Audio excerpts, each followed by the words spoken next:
If the warm weather and sunshine is inspiring you to get outside, maybe for a Mother's Day hike, we have some news you can use. There have been recent rattlesnake and bear sightings in the inland Northwest, but our Hawk Hammer is working for you with some tips from the pros to stay safe on your adventures.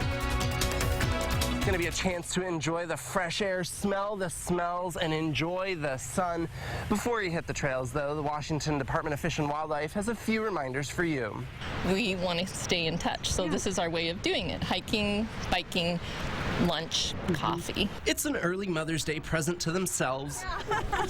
And what a way to go. It's beautiful, and it was my pick today. These hikers have every suspicion they'll be back with the families tomorrow. Standing on the suspension bridge and listening to the roar of the water, that's really peaceful. As it and the rest of your hike should be, an escape into nature.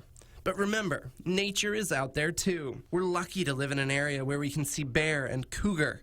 And though unlikely, if you chance upon them while you're out, here's what to do. If it's not being aggressive, like I said, just kind of give it a wide berth, give it an escape route, face it, don't run.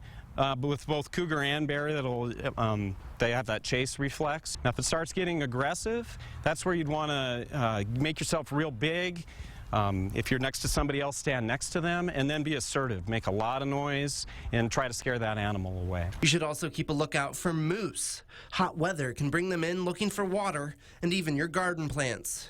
Wide berth on moose, never try to feed a moose. That's tempting sometimes, or get up and get a close picture. They can be very dangerous too. Snake-wise, really the only ones you have to worry about are the rattlers, but you might sight others. Primarily gardener snakes, there are some bull snakes. Every once in a while there'll be a rattlesnake. Best bet, leave them alone, give them space, and don't touch them. And of course, watch out for ticks, for you and your pooch.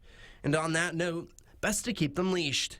He says they have a habit of sticking their nose where it doesn't belong. It's really tempting to let it off the leash and go do its thing, but that can result in a number of problems, both for other dog owners and for the wildlife that's out there. I'm Hawk Hammer, KXLY4 News.